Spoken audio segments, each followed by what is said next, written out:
couldn't see over there, Rules Chairman. You got so many friends. It must be getting close to crossover. You got so much attention over there. I heard your committee has a little bit to do with that.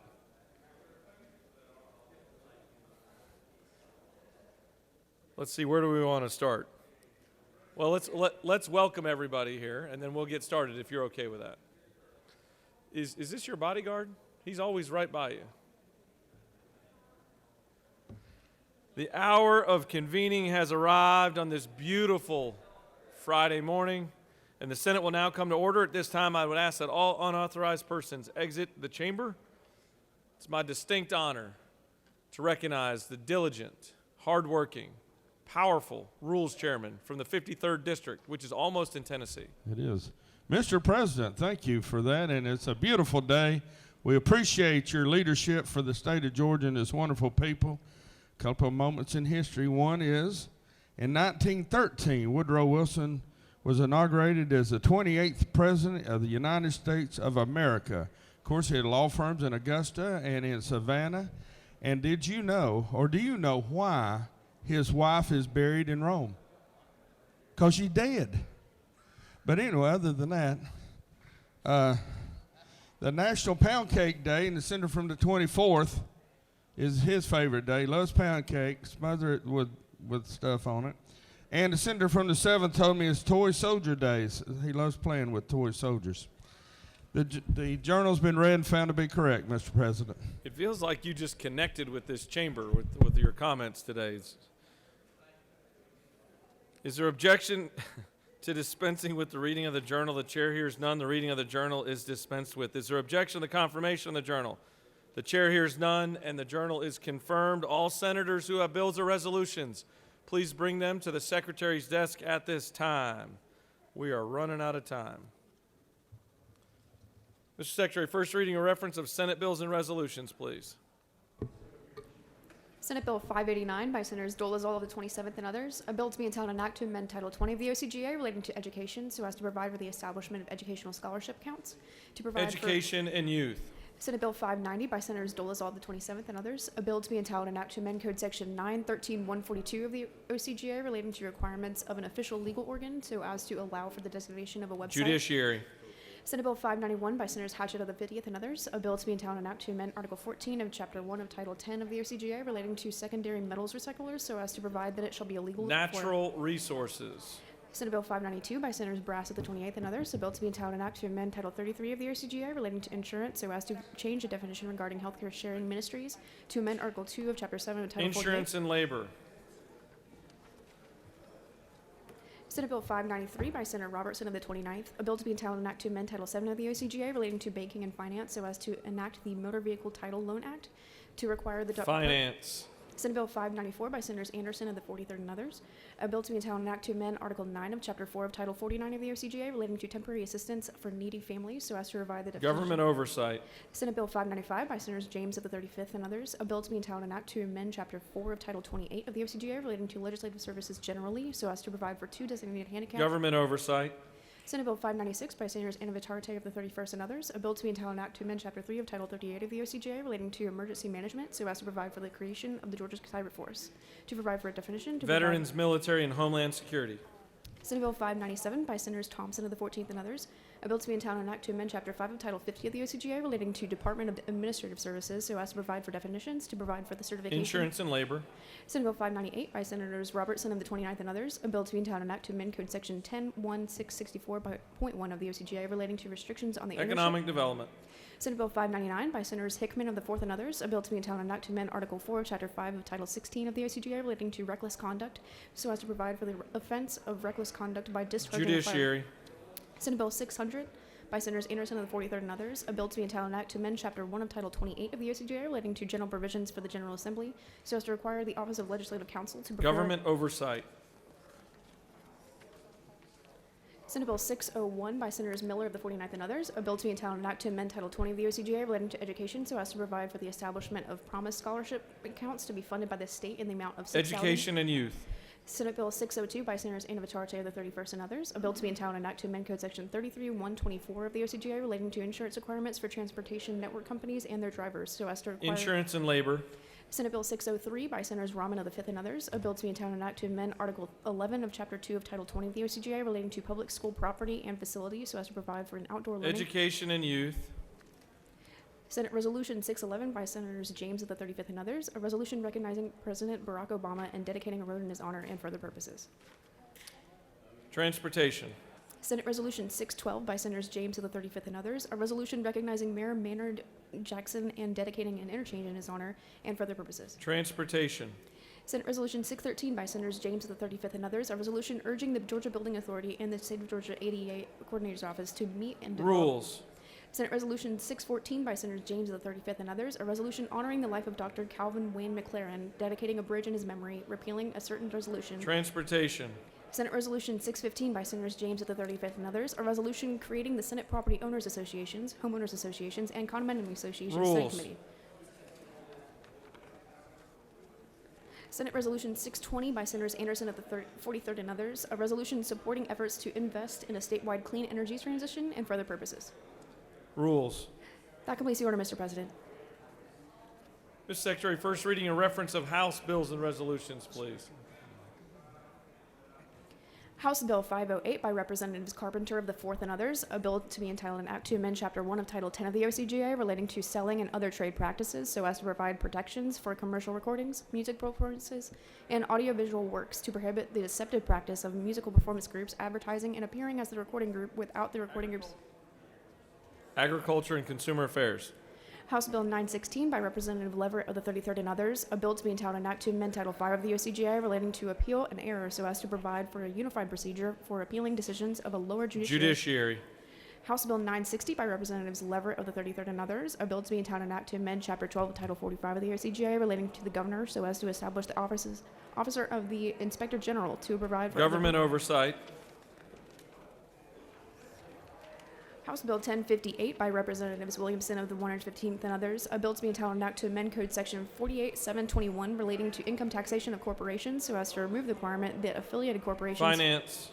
House Bill 1150 by Representatives Dickey of the 140th and others, a bill to be entitled an act to amend Code Section 4117 of the OCGA relating to treatment of agricultural facilities and operations. Agriculture and Consumer Affairs. House Bill 1175 by Representatives Perklow of the 155th and others, a bill to be entitled an act to amend Chapter 2 of Title 26 of the OCGA relating to standards, labeling, and adulteration of food so as to authorize and regulate the production, handling, transporting. Agriculture and Consumer Affairs.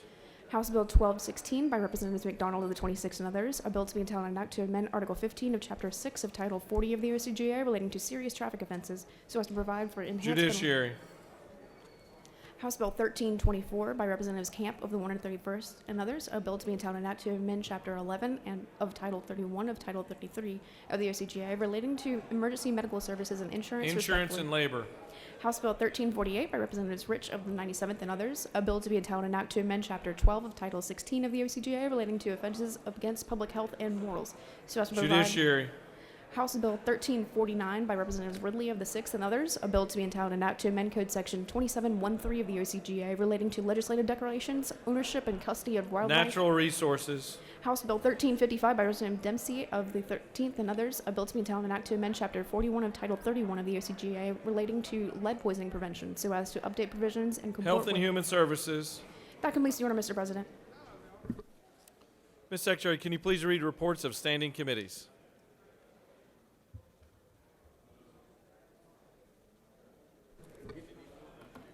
Mr. President, the Senate Committee on Agriculture and Consumer Affairs has had under consideration the following legislation and has instructed me to report the same back to the Senate with the following recommendation that Senate Bill 537 do pass by substitute. Respectfully submitted, Senator Walker of the 20th District Chairman. Mr. President, the Senate Committee on Government Oversight has had under consideration the following legislation and has instructed me to report the same back to the Senate with the following recommendation that Senate Bill 108 do pass by substitute, Senate Bill 519 do pass, Senate Bill 534 do pass, Senate Bill 562 do pass. Respectfully submitted, Senator Harbin of the 16th District Chairman.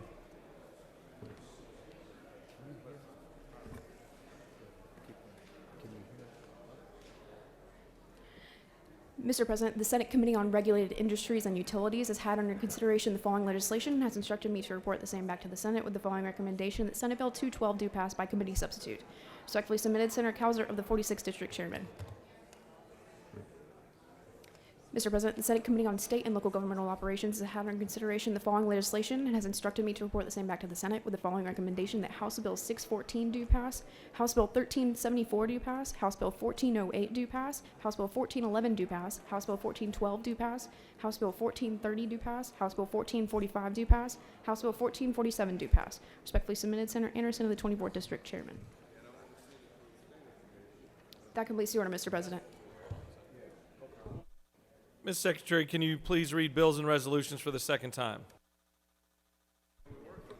Senate Bill 333 by Senators Albers of the 56 and others. Education, agents, and agents permits to repeal definitions of such terms, provisions, or move. Senate Bill 339 by Senator Kirkpatrick of the 32nd and others. Green Call Act enact. Senate Bill 3553 by Senator Thompson of the 14th and others. Driver's license, judicial discretion in suspension of the driver's license upon failure to appeal for certain traffic violations, provide. Senate Bill 357 by Senator Kirkpatrick of the 32nd and others. Military student transfers, military students with the discretion of select adjacent school districts for attendance, provide. Senate Bill 379 by Senator Strickland of the 17th and others. State Board of the Technical College System of Georgia established a program to promote the creation and expansion of registered apprenticeship programs in the state, provide. Senate Bill 381 by Senator Robertson of the 29th and others. Pimping and pandering, penalty provisions, increase. Senate Bill 441 by Senator Hatchett of the 50th and others. Courts, reestablishment of the Criminal Case Data Exchange Board as an advisory board to the Council of Superior Court Clerks of Georgia, provide. Senate Bill 452 by Senator McNeil of the 3rd and others. Education, administration of a nationally recognized college entrance exam to public school students in grade 11 who choose to participate, require. Senate Bill 510 by Senator Ginn of the 47th and others. Motor vehicle, operation of motor vehicles by Class D license holders with certain passengers in the vehicle, remove a restriction. Senate Bill 556 by Senator Thompson of the 14th and others. Driver's licenses, issuance of driver's license to current and retired peace officers at no charge, provide. Senate Resolution 131 by Senator Mullis of the 53rd and others. General Assembly, law for pari-mutuel betting on horse racing, provide. Senate Resolution 565 by Senator Anna Vitarte of the 31st and others. Northwest Georgia Logistics Corridor, official logistics growth corridor in Georgia, designate. House Bill 343 by Representative Rhodes of the 120th and others. Game and fish, rebuttable presumption of violation by individuals in possession of hunting paraphernalia while on others' lands, provide. House Bill 893 by Representative Nix of the 69th and others. Conservation and natural resources, extend date for hazardous waste fees. House Bill 1049 by Representative LaHood of the 175th and others. State Board of Nursing Home Administrators, revised composition. House Bill 1086 by Representative Dempsey of the 13th and others. Health influenza vaccinations for discharged patients, lower age to 50. House Bill 1148, Representative Rhodes of the 125th and others.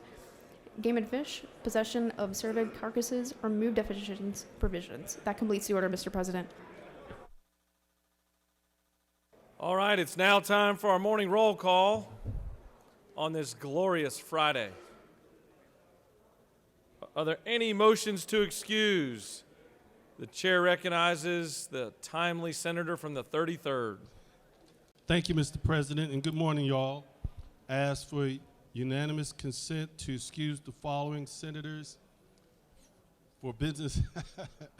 Let me get my pen and paper Capitol. out here. Hold on. Let me get my pen and paper. What's this? What's that? What's this? Senator from the 18th, 19th, the 2nd, and the 26th. Without objection, the senators from the 18th, 19th, 2nd, and 26th are excused. Chair recognizes. Okay, they're playing with me. Chair recognizes the senator from the 1st. Thank you, Mr. President. I ask for unanimous consent to excuse the senator from the 3rd for business outside the Capitol. Without objection, the senator from the 3rd is excused.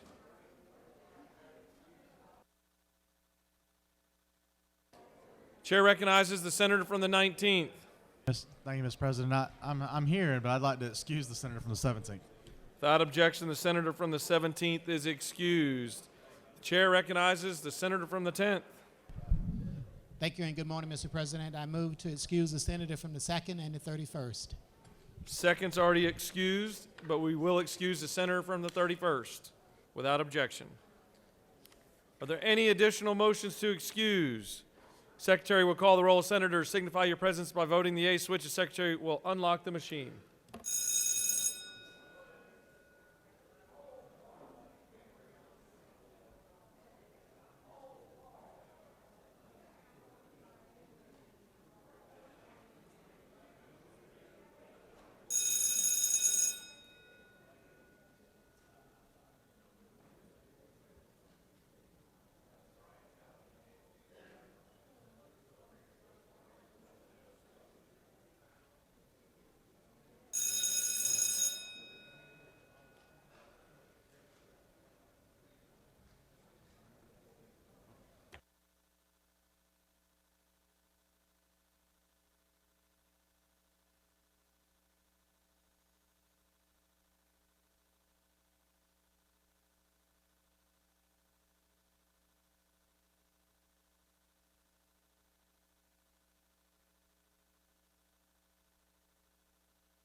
All right, it's now time for a morning devotional, and I'd ask that all senators take your seats, cease all audible conversations, and doorkeepers, please secure the chamber at this time.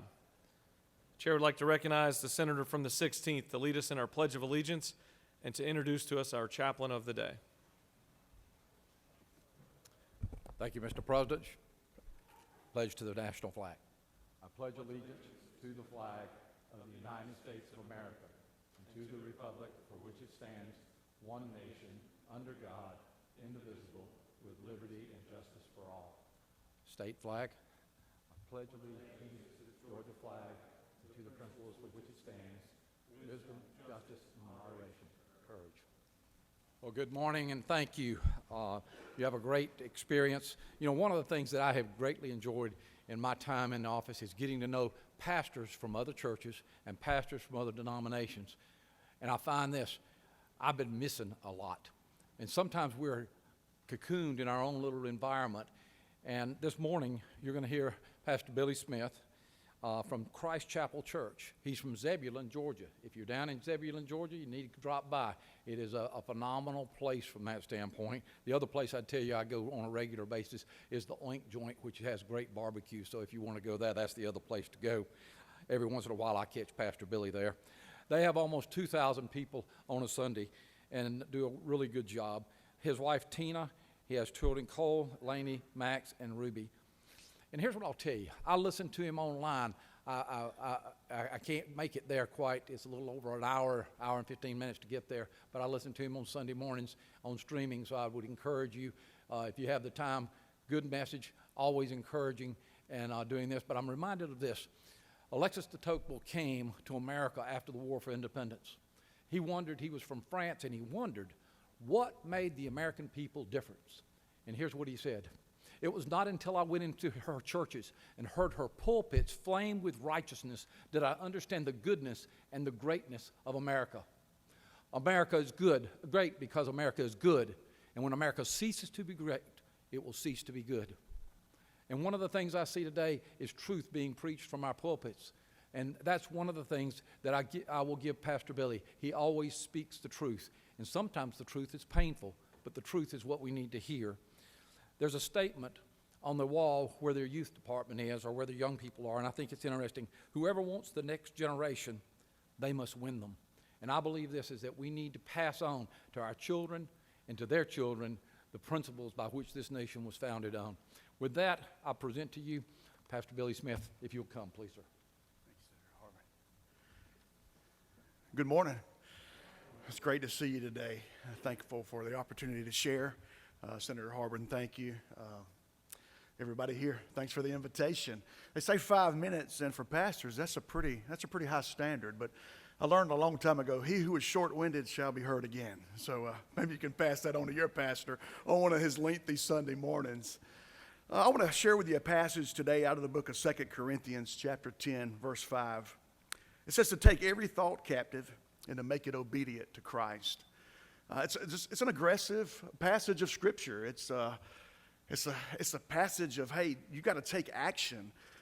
Getting to the Capitol this morning from the south end of Atlanta, I had to take her through a few thoughts captive in traffic. Anybody with me this morning? It's tough out there. You have to take it and make it captive.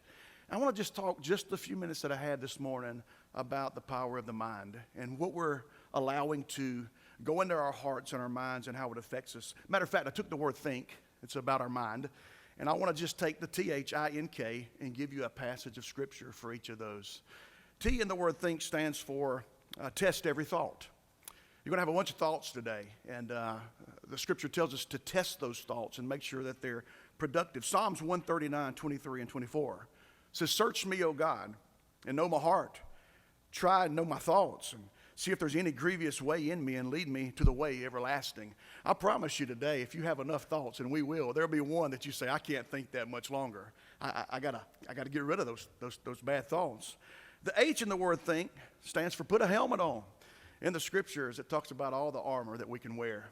Matter of fact, in the state of Georgia, you can't drive a motorcycle down the road without a helmet because you guys understand we want to protect the mind of people. You can ride a motorcycle without elbow pads or knee pads, but you're going to wear a helmet because we're protecting the mind. And we do that also in our faith. Ephesians 6:17, take the helmet of salvation. I, in the word think, stands for imagine great thoughts. Today you have a blank check. You can think anything you want. Anything. We're people, men and women of free will, and today you can think anything you want. I want to encourage you to think on things that are good, things that are righteous, and things that are holy. The N in the word think stands for to nourish our minds. We have to starve out bad thoughts and feed things that are positive. What you starve will die, and what you feed will live. There's a passage in Psalms 119:15. It says, I will meditate on your precepts and fix my eyes on your ways. Today I want to encourage you to meditate and reflect on things that are positive and good. Then finally, K in the word think stands for this. Just keep on learning. Keep. Most scientists tell us that we only use a small fraction of our brains. That's pretty apparent when you're around teenagers. Can I get an amen this morning? Or maybe around your colleagues. I don't know. But we have to keep on learning, don't we?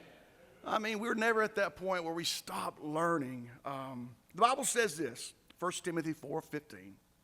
Practice these things. Immerse yourself in them so that all of you may see progress. And I want to ask you today, as you're calculating and inventorying your thought life, are you increasing in knowledge? Are you having more powerful conversations with each other? Are they deeper? Are they stronger? Are they more practical? Are they life-changing? Really, the battle of the Christian life is won and lost between our ears. It starts in the battlefield of the mind. Because what happens in our mind eventually goes to our heart, and then eventually comes out in the behavior of our hands. We've got to protect our minds. So this morning, I just want to encourage you as a group, as a body, to make sure that we're thinking on things that are righteous and holy. And I know that's hard in this room sometimes, isn't it? We're on different sides of issues sometimes. I get it. But I just want to encourage you. Let's think on things that are holy and righteous. Would you pray with me today? Let's stand up. Jesus, in this room today, I pray for every member. I pray for their homes, their families. I pray for the decisions that they're making today. I pray, God, that you bless them. I know that's scriptural, to pray blessings over one another. And I pray, God, that you continue to make our state greater, continue to use the leadership in this room today who do a wonderful job of directing our state. We want to do things that reflect you. Bless this room and bless these folks. In the wonderful name of Jesus, we pray those things. Come on, we all say together, amen. Thank you so much for the opportunity to share this morning.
Are there any unanimous consents? And the chair sees none.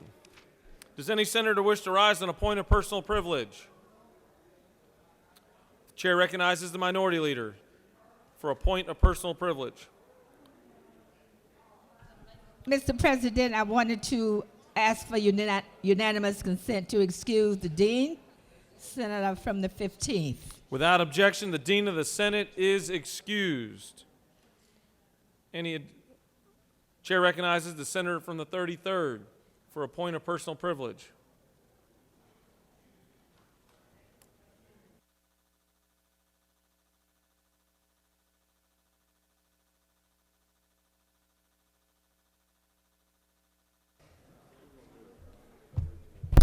Thank you, Mr. President, my fellow senators, colleagues, friends, and y'all. I'm here to say a few words on Women's History Month, and today I want to talk about Miss Shirley Franklin. She was born on May 10th in 1945 as an American politician and a member of the Democratic Party who served as the 58th mayor of the city of Atlanta. Ms. Franklin was the first woman to hold the post of mayor elected to a major southern city such as Atlanta. Franklin was also Atlanta's fourth African-American mayor. Her education, she's originally from Philadelphia, Pennsylvania, and she's a graduate of the Philadelphia High School for Girls. Franklin received her BA in sociology from Howard University and a master's also in sociology from the University of Pennsylvania. She's an honorary member of Delta Sigma sorority.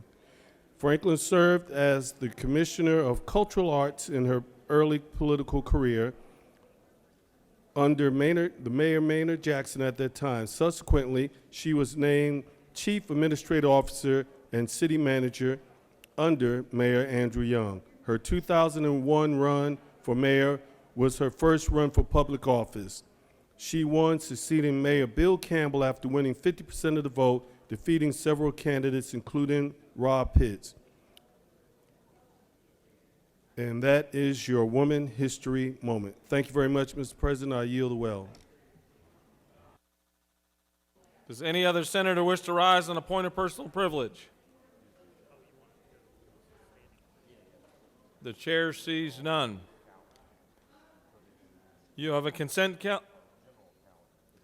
The chair recognizes the senator from the 39th to introduce to us the doctor of the day. Thank you for the reminder.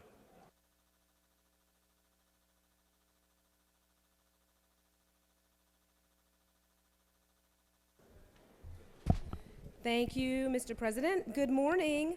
I get the honor of introducing our doctor of the day today, who is Delphine Head. She's a family practice primary care physician with the Southeast Permanente Medical Group, where she provides care at Kaiser Permanente Cascade. She chose family medicine because she enjoys developing relationships with her patients and treating generations of families. She truly believes she was born to be a physician and is excited to fulfill her purpose in life. As an Atlanta native, she graduated from Benjamin Mays High School, received her medical degree from the University of South Alabama College of Medicine, and completed her internship and residency through the Morehouse School of Medicine Family Medicine Residency Program. In addition to her clinical work, Dr. Head has served in a number of leadership positions, including her current role as lead of government relations for the West area of the Southeast Permanente Medical Group, and her past role as president and chair of the board of the Atlanta Medical Association. Outside of the office, she is an active member of her church, where she teaches and serves on the health and fine arts ministry. Hopefully, you will not need her services today, but she is there to serve us. Again, Dr. Delphine Head is our doctor of the day. Thank you. I yield the well.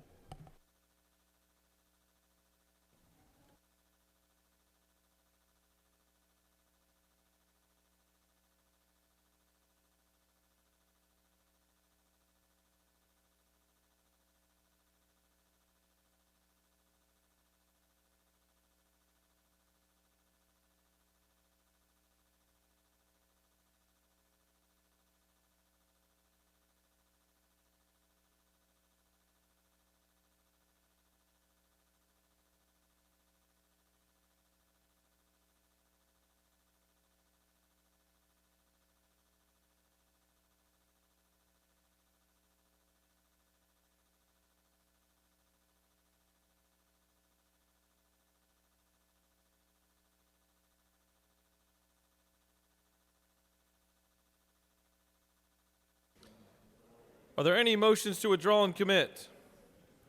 Chair recognizes the senator from the 53rd. Thank you, Mr. President. And I have talked to both the chairman of the Rules Standing Committee and the chairman of the Rules Calendar Committee. So I ask unanimous consent that Senate Bill 481 be withdrawn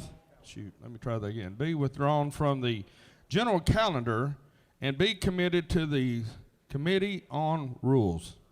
Was your conversation with both chairmen an audible conversation, or was it just talking in your head? It was a little schizophrenic, if you know what I'm saying, but yeah, we made it happen. Mr. Secretary, can you please read the caption? Senate Bill 481, a bill by Senators Jackson of the 41st and others, a bill to be in town and act to amend Chapter 23 of Title II of the OCGA related to the Georgia Hemp Farming Act, so as to allow persons convicted of any misdemeanor or a felony not related to a state or federally controlled substance within 10 years of the application date to grow industrial hemp and for other purposes. That completes the order, Mr. President. Senator from the 53rd has asked for unanimous consent that Senate Bill 481 be withdrawn from the general calendar and committed to the Committee on Rules. Is there objection? The chair hears none, and it is committed to rules.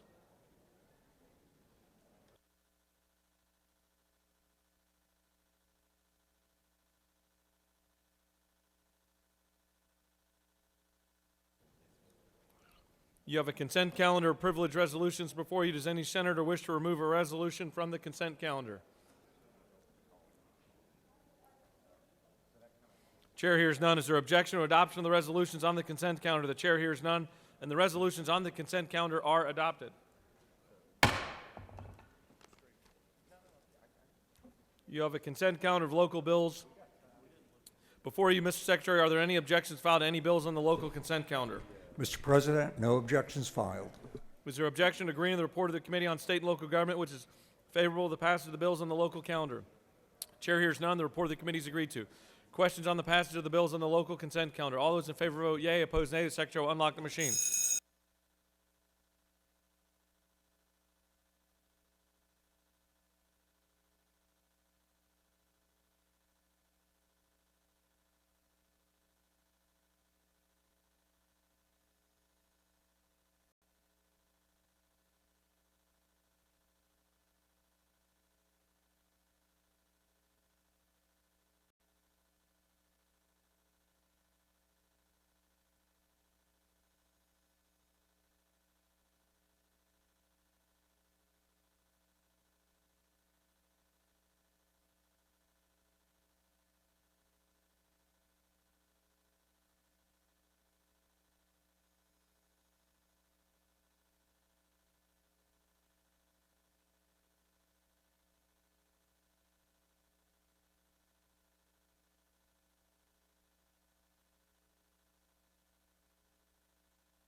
On the passage of the bills on the local consent calendar, the yeas are 44, the nays are 0, and the bills having received the requisite constitutional majority are therefore passed.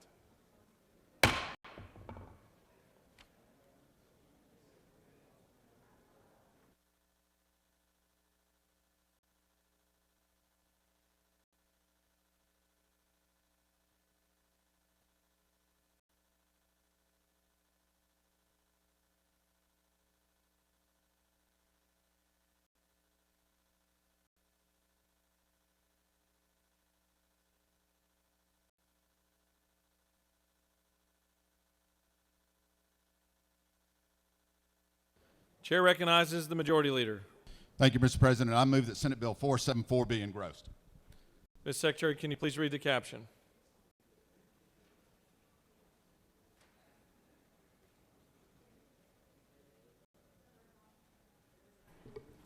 Senate Bill 474, a bill by Senator Summers of the 13th and others, a bill to be in town and act to amend Part 1 of Article 2 of Chapter 5 of Title 48 of the OCGA relating to property tax exemptions, so as to provide for a statewide exemption from all ad valorem taxes for aircraft used for the aerial application of fertilizers, pesticides, herbicides, fungicides, seeds, and other agricultural products, and for other purposes. That completes the order, Mr. President. The majority leader has moved that Senate Bill 474 be engrossed. Is there objection? There is objection. Would the majority leader like to speak? He waives. Would the minority leader? She waives. All those in favor of engrossing Senate Bill 474 vote yea. Opposed, nay. The Secretary will unlock the machine.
On the motion to engross, the yeas are 30, the nays are 18, and Senate Bill 474 has been engrossed. For what purpose does the majority whip rise? Mr. President, I'd like to ask for unanimous consent to excuse the senator from the 46th. Without objection, the senator from the 46th is excused.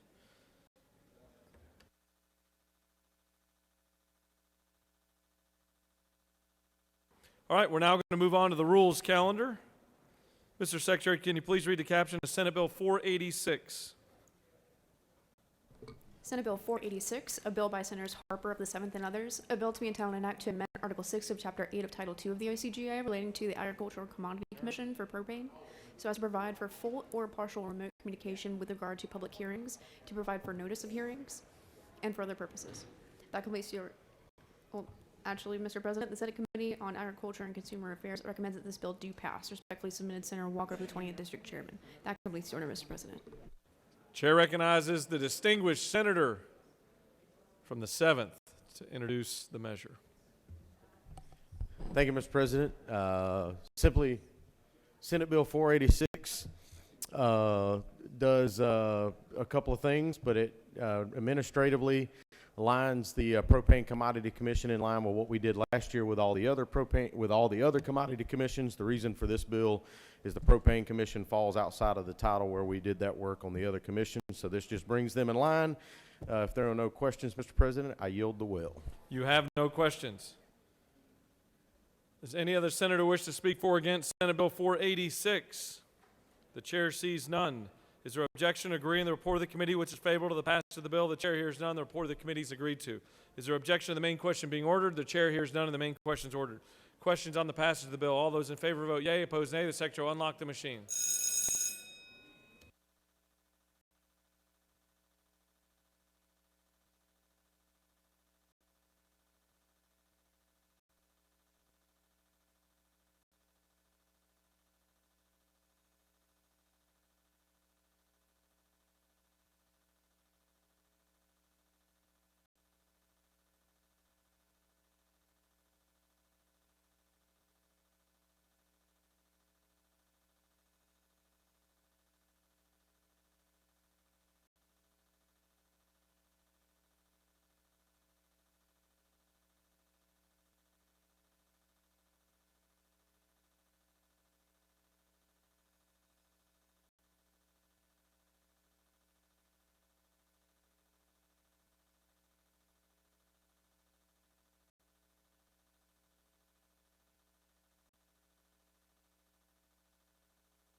On the passage of the bill, the yeas are 49, the nays are 0. This bill, having received the requisite constitutional majority, is therefore passed.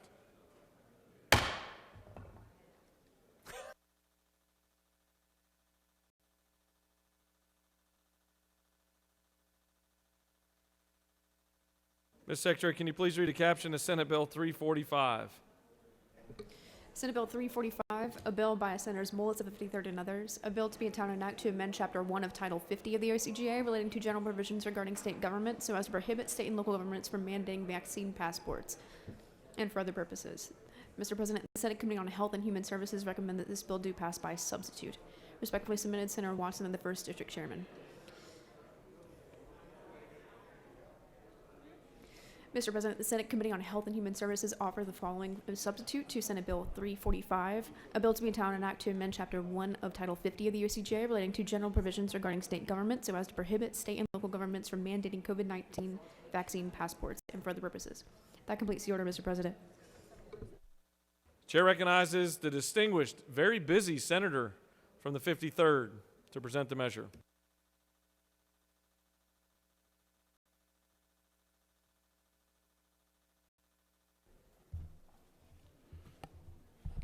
Thank you, Mr. President. My colleagues, it's a day here, Friday. I know we want to get through this day. I'll give you the simple explanation of this fine piece of legislation. This bill simply says that the state of Georgia cannot mandate a COVID-19 vaccination. That's it. Mr. President, I'll be glad to answer any questions. You have a couple of questions. Okay. Chair recognizes your good friend, the senator from the 47th to the right. That's Thank the you, other Mr. right. President. Yeah, would the senator yield? Absolutely. Is this a great bill? In my opinion, it is. Thank you. Thank you. Do you continue to yield? Well, yes.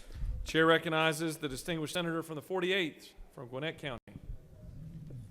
Senator, do you yield? I do, Senator Doctor. Wonderful. You look great today, by the way. Oh, thank you. First question, is the Department of Public Health an agency under the definition of this bill? They would be. Do you further yield? Yes. Does the Department of Public Health require vaccination We as have, a condition for employment or access in other venues? I do not know, but we have exempted our medical field in the government class. Is it not true that the Department of Public Health requires vaccination for school attendance? Yes. Do you further yield? Yes. For what reason do they require childhood vaccinations? You would have to ask them. Do you have a sense of why that would be? No. It's to protect public health. Okay. One last question. Why is the COVID vaccine different from these other vaccine requirements? Because we don't really understand what the lifetime of this pandemic will be. I mean, sometime in the future we're going to look back and go, you know, we got that right, or we didn't get that right, or maybe we should have done this, maybe we should have done that. But my constituency and many in this room don't like the fact of government requiring anything. Now, thank you, Mr. President. This is private enterprise, it's different. But we're talking about the state government, and they should not be able to mandate a COVID-19 vaccination. Except for the exemptions we said when medically speaking. Thank you, and I appreciate those exceptions. Just the one final question. Yes, ma'am. Given that we talked about the fact that this vaccine is newer than some of the other vaccines, there have been 10.8 billion doses of the COVID vaccine administered worldwide, which is a pretty large number. Is there a point at which you would feel more comfortable saying that this vaccine can be considered like other vaccines? Well, let me tell you this. I believe you should be vaccinated. I'm vaccinated. I've had COVID, and I've had the 2 vaccinations and the booster. And I would recommend that everybody do this. However, I don't think the state of Georgia, the government, should require a COVID-19 vaccination. Thank you. Thank you. You're welcome. Do you continue to yield? No, sir. I take that as a good, smart hint, and I will yield the way. I appreciate your vote on this today. Thank you. Chair recognizes the senator from the 48th to speak to the measure.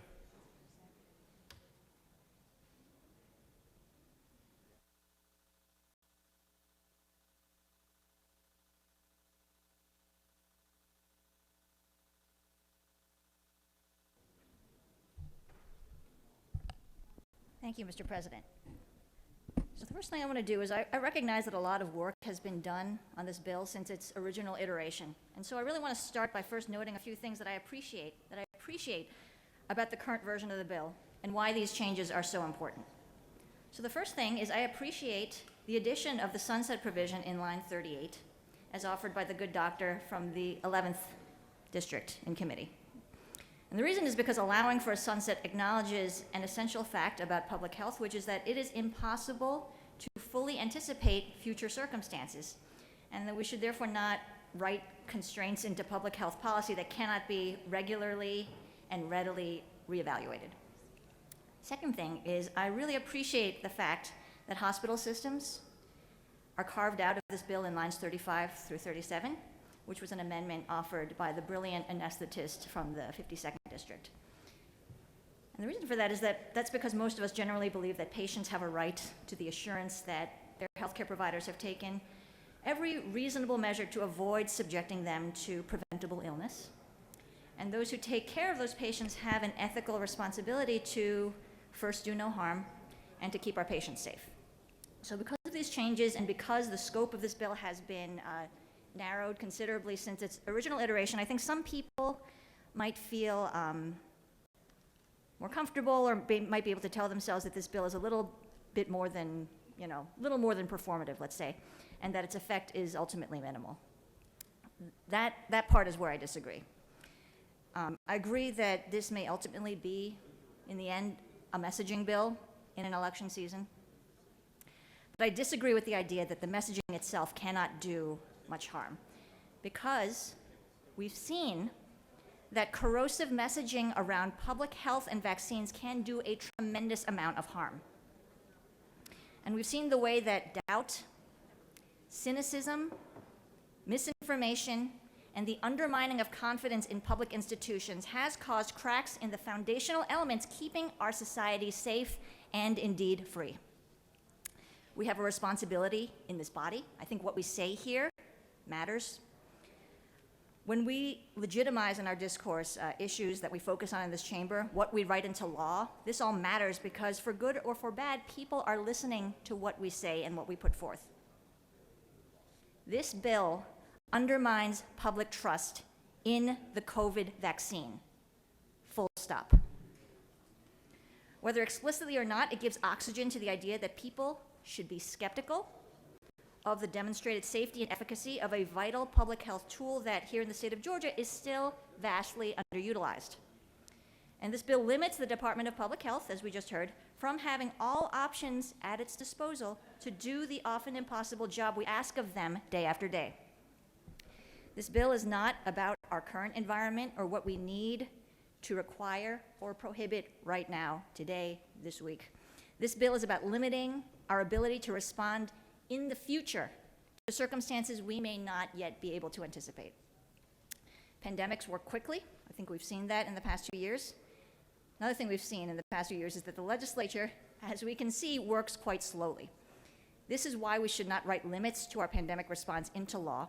The same reason I don't lay out my kids' school clothes 2 weeks in advance, because I can't possibly know what the weather is going to look like ahead of time. I recognize that one of the easiest things to do in this chamber is to talk, as we do every day. I also recognize that one of the hardest things to do is to persuade. But I ask my colleagues to please think critically on this issue and view this not through a partisan or electoral lens, and simply consider that it should not be the role of this legislature to dictate what public health tools can be at our disposal, even if we don't need or want to employ them right now. Don't burn your bridges behind you, and maybe even more than that, don't give people the impression that bridges cannot be trusted. Maybe more than any one bill, what we say here matters. So consider what you say with your vote here today, and please vote no on this bill that undermines public health. Thank you, Mr. President. I yield the well. Chair recognizes the senator from the 27th to speak to the measure.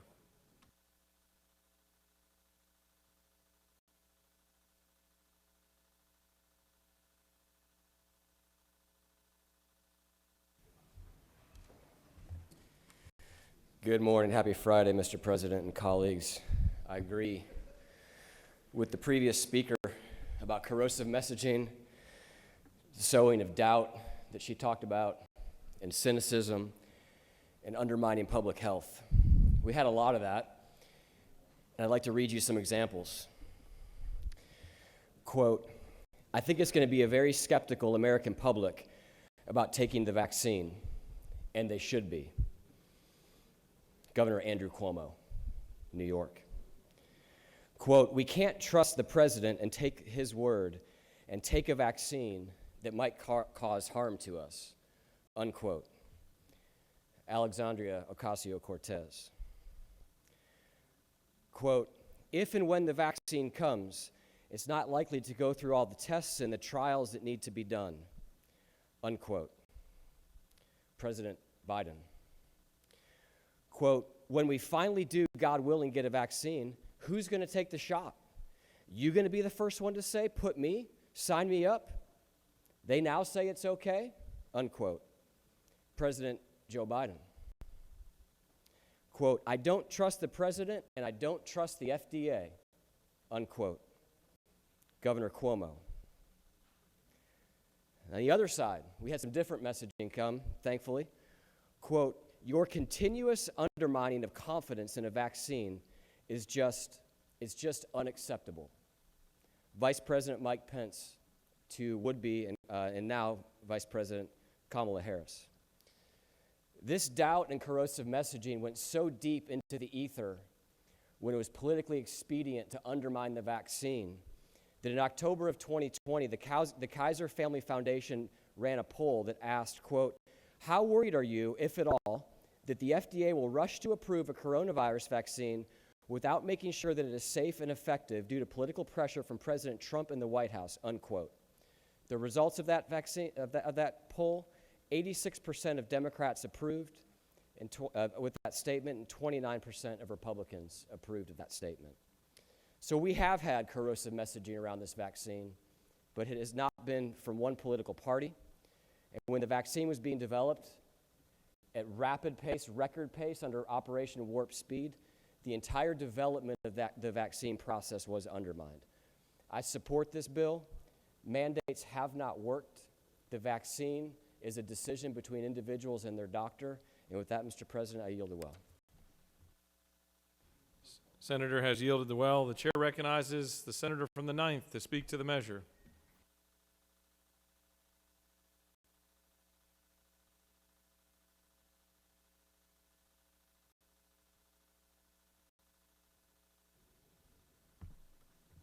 Thank you, Mr. President. I want to draw a parallel here. You know, it's the government's duty to ensure public health.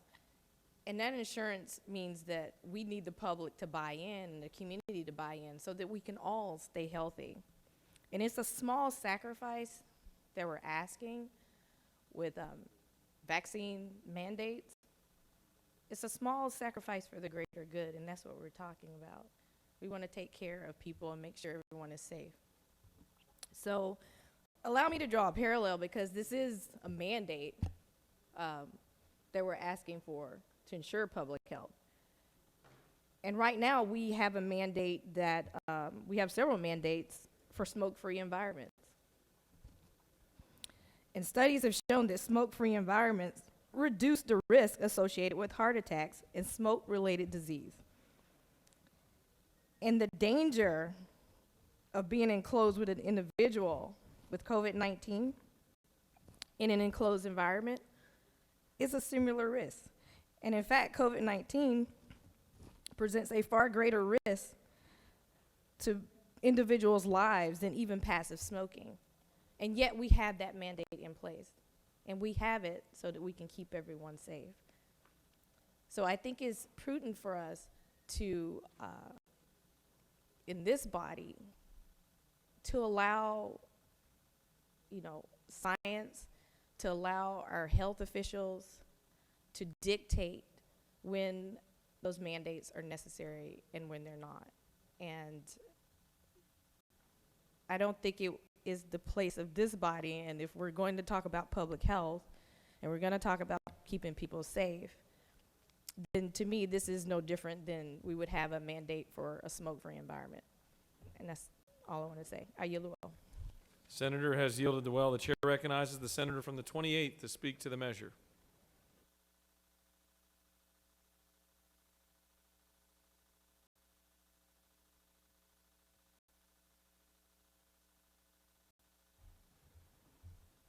Thank you, Mr. President. We keep hearing these talks about these parallels that we want to compare this vaccine to those possibly in schools, and there's about 13, give or take, vaccines that are required in schools, but the minimum that the time between those being approved by the FDA and the time they became a mandate, the minimum was somewhere between 6 and 7 years.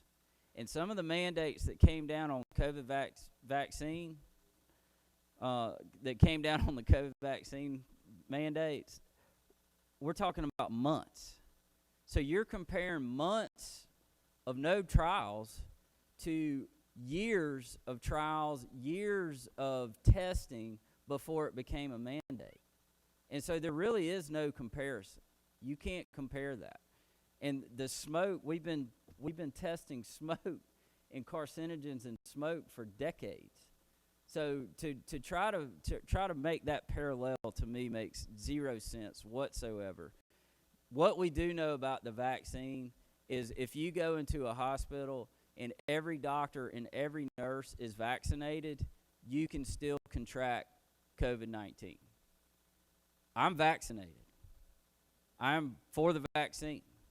I'm not for the mandate. I got COVID-19 after I got the vaccine. It happens. It will still happen. Same thing happens with the flu shot.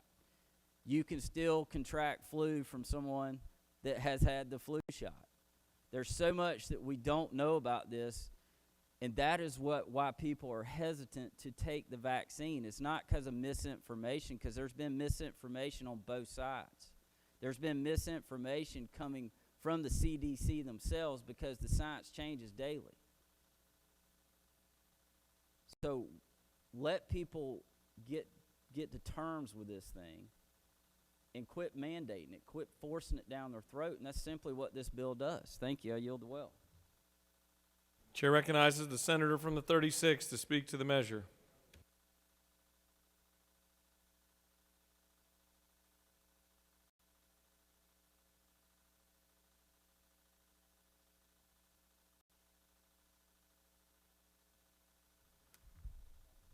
Thank you, Mr. President, colleagues. I've just been reminded that it's Friday, so we're all on the same page. It is Friday, and you could choose to put contentious bills on the calendar on Friday or not, but let us not move in haste just because it's Friday. And I want to address the fact some of us were alive, and even possibly school children, during the dreadful season when polio swept the land. Children were in iron lungs. People that survived were crippled for life in many cases. There's a late polio syndrome that comes after you've lived most of your lifetime and you were a child struck by polio. And here in these recent years, they've realized that polio comes back with that paralysis, that the impact on the human body hits you again late in life.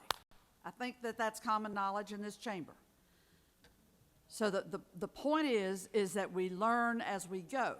Oh, should the fact that people now have a late life syndrome of an intensifying of the effects of their early paralysis as a child, should that be a reason that we don't offer the polio vaccine because there is this situation that occurs with some people's health late in life after they've been a victim of it? No. Not at all. We all lined up and took the Salk vaccine the minute it was available. We did not, thankfully, have a president in the White House when the polio swept that was telling people, don't worry about it. It'll be over before you know it. This is just a small thing. It's just going to run through. It's not a big thing. Don't worry about it. We didn't have a president spreading that misinformation when the Salk vaccine for polio came on the market.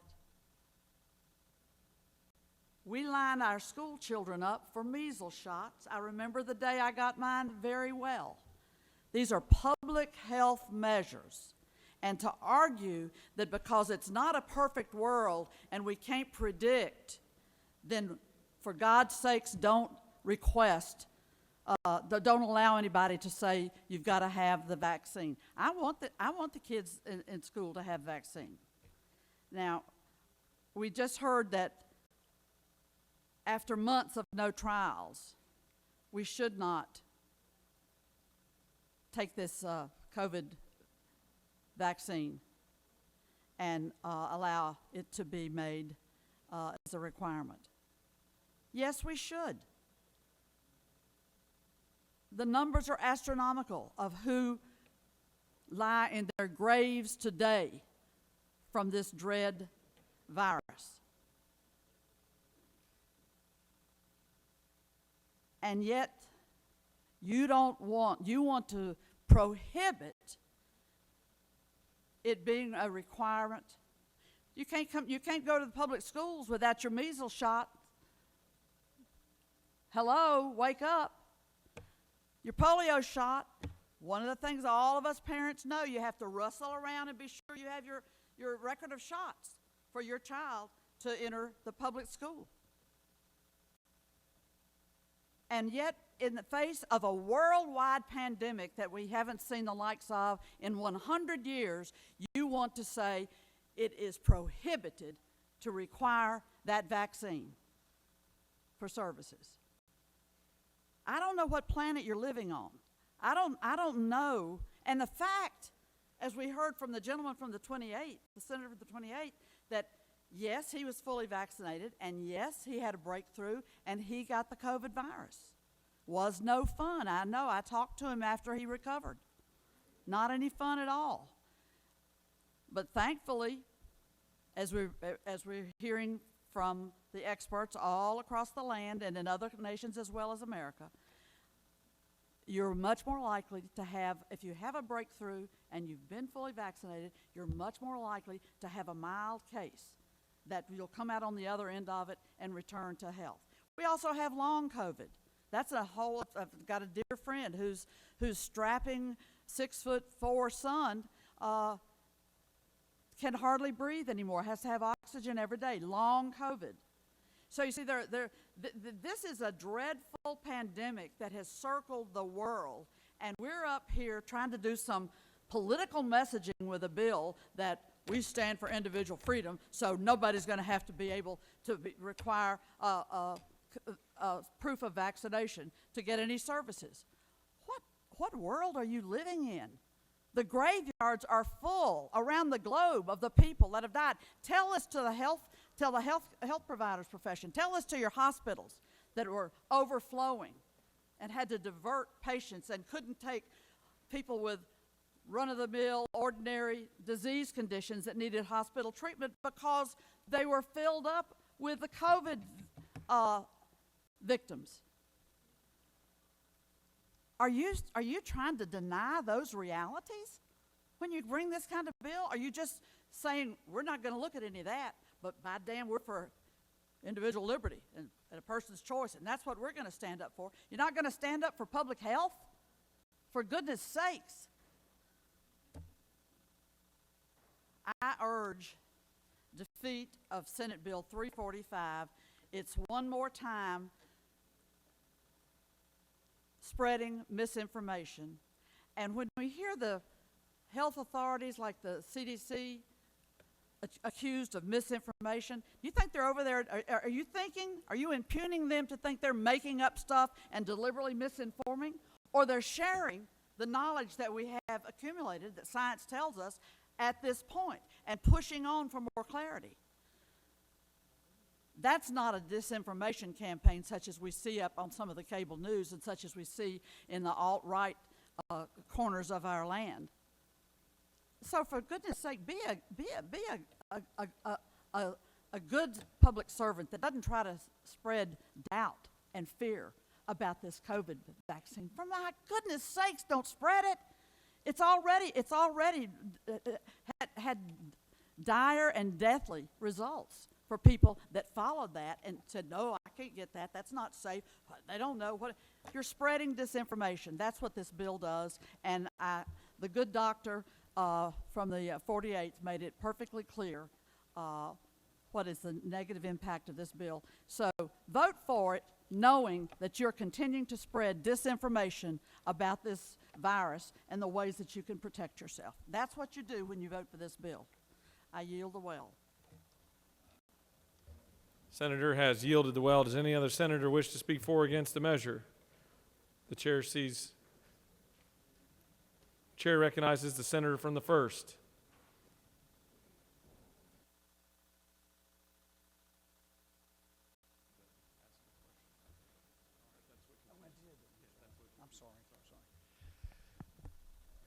Thank you, Mr. President. I appreciate you recognizing me after hitting the wrong button. I've been here for a couple years, and I still hit the wrong buttons at times. Most of you know that I'm in the Moderna vaccine trial. As a matter of fact, I got a call today to follow up relating to that and to the COVID vaccine trial that I'm in, and with a booster that I'm in that study also. So, but we never let the facts get in the way of our politics, right? And the senator from the 36th, though I much appreciate her thoughts, I don't think this bill has anything to do with polio or measles or anything like that. We've refined the bill. It is a good bill. It is unfortunate that President Biden made it a political issue, and the polls that the senator from the 27th made. I mean, listen, that is sad. I agree. In the past, last October, what President Biden and Vice President Kamala Harris did was irresponsible, and everybody in this Senate body knows it. This bill sunsets in 1 year. I think this is a good bill. We passed it out of Health and Human Services, and I appreciate your favorable consideration. Any other senator wish to speak for or against the measure? The chair sees none. The question is on the adoption of the committee substitute. Is there objection to adoption of the committee substitute? Chair hears none, and the committee substitute is adopted. Is there objection to agreeing to the report of the committee which is favorable to the passage of the bill? The chair hears none. The report of the committee is agreed to. Is there objection to the main question being ordered? The chair hears none, and the main question is ordered. Question on the passage of the bill by substitute. All those in favor vote yea. Opposed nay. Secretary will unlock the machine. For what purpose does the senator from the 48th rise? I'd like to rise to make a motion. I think it's maybe too late.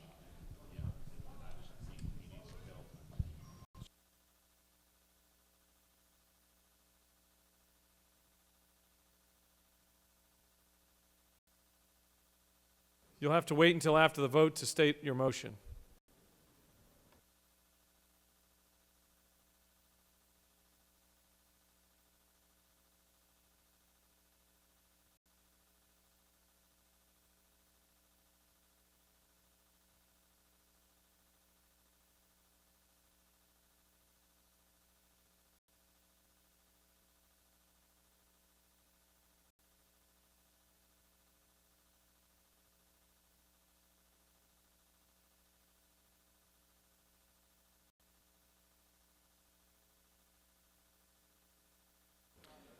On the passage of the bill, the yeas are 31, the nays are 19. This bill, having received the requisite constitutional majority, is therefore passed by substitute.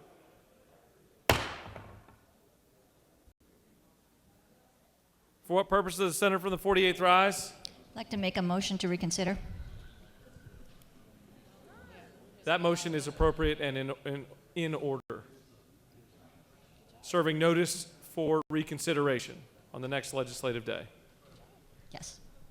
Notice is served. Thank you. Thank you.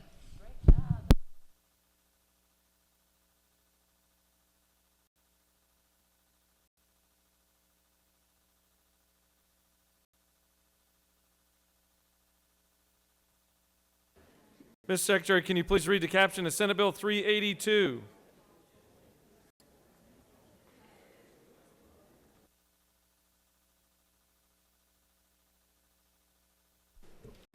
Senate Bill 382, a bill by Senators Robertson of the 29th and others, a bill to be in town and act to amend Code Section 1664 of the OCGA relating to child molestation and aggravated child molestation, so as to revise provisions for misdemeanor convictions for the offense of aggravated child molestation by raising the minimum age of victims from 13 to 14 and for other purposes. Mr. President, the Senate Committee on Judiciary recommends that this bill do pass. Respectfully submitted, Senator Strickland of the 17th District Chairman. That completes the order, Mr. President. Chair recognizes the senator from the 29th to present Senate Bill 382.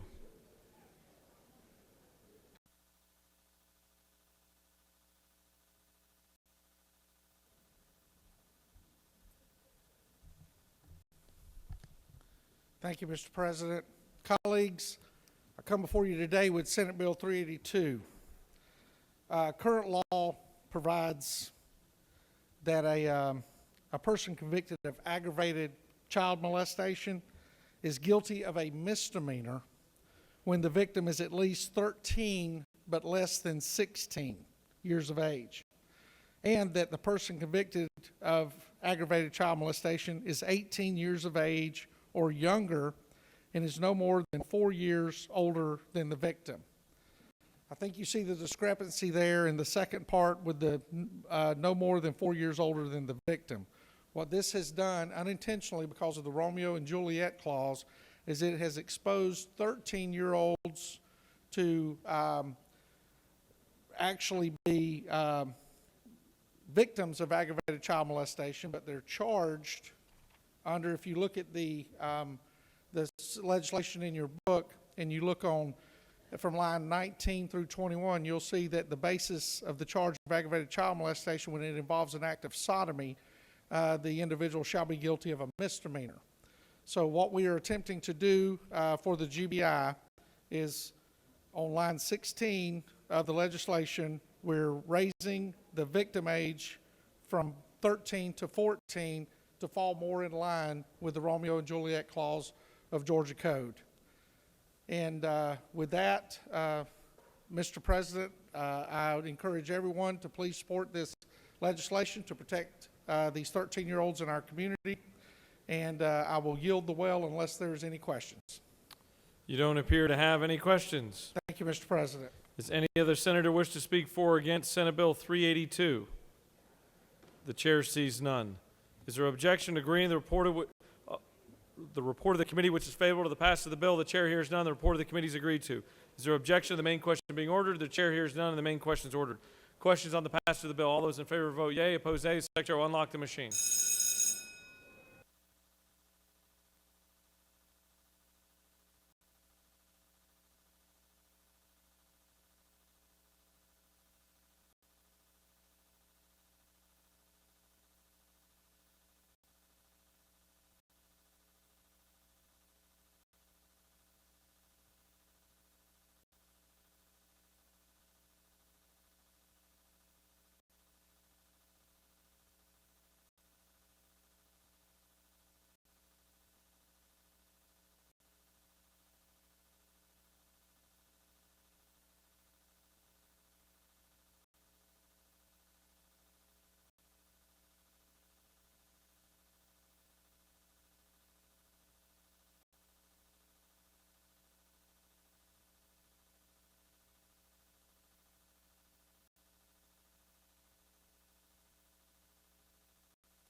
On the passage of the bill, the yeas are 45, the nays are 1. This bill, having received the requisite constitutional majority, is therefore passed.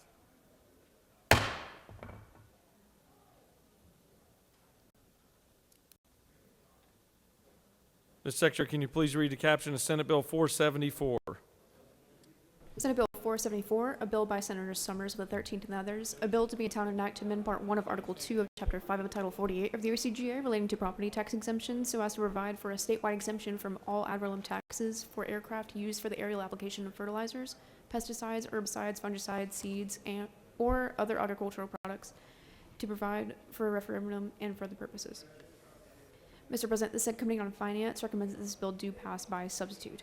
Respectfully submitted, Senator Huffstetler of the 52nd District Chairman. Mr. President, the Senate Finance Committee offers the following substitute to Senate Bill 474. A bill to be entitled an act to amend Part 1 of Article 2 of Chapter 5 of Title 48 of the UCGA relating to property tax exemptions so as to provide for a statewide exemption from all ad valorem taxes for aircraft used exclusively for the aerial application of fertilizers and for other purposes. That completes the order, Mr. President. Chair recognizes the well-dressed senator from the 13th to present the measure.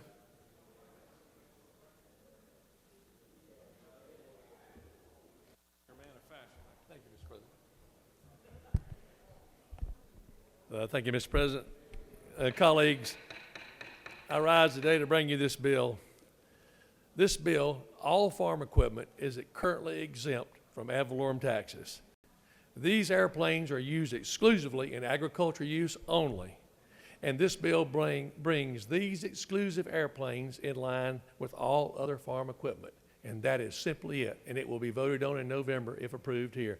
And I ask for your favorable consent. If there are no questions, Mr. President, I yield the will. You have questions. Chair recognizes your good friend, the senator from the 8th, to your right with a question.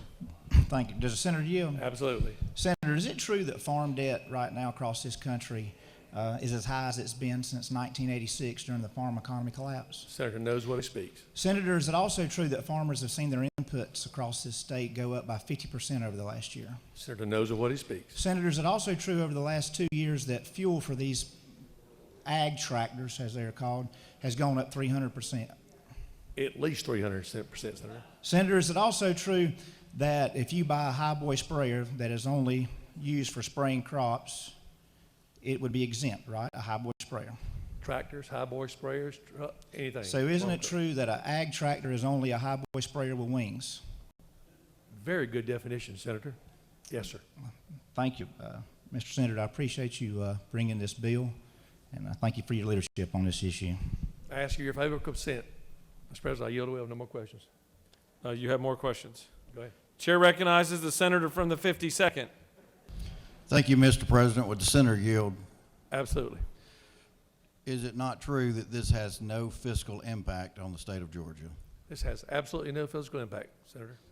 And if the senator would yield for one other question. Yes, sir. Is it true that the ACCG did not oppose this bill? Senator, as far as I know, they did not oppose it, and no other entity opposed it. Thank you, Senator. Thank you. Chair recognizes the senator from the 19th to your left with a question. Thank you, Mr. President. Senator Yield. Absolutely. Senator, is it true that while this bill may not have any fiscal impact on the state, it does have fiscal impact on every county? Senator, everything we do in here has impact on every county. And I think my local county, since it's very low, we're talking about maybe 50 to 60 airplanes in the state of Georgia, they all have been very favorable of getting this passed for farmers. Well, Senator, for the yield. Absolutely. Senator from the 8th did an eloquent job talking about the rising cost of farming equipment, farming costs. Are these planes owned by farmers or generally owned by folks who contract with farmers? The answer to that question is both, Senator. They're owned by farmers in most cases, and they're owned by general people who fly and only work for farmers. Will the senator for the yield? Yes, sir. So those who contract with farmers, is there anything in your bill that says that they have to reduce their cost of contracting by the reduction of the ad valorem tax?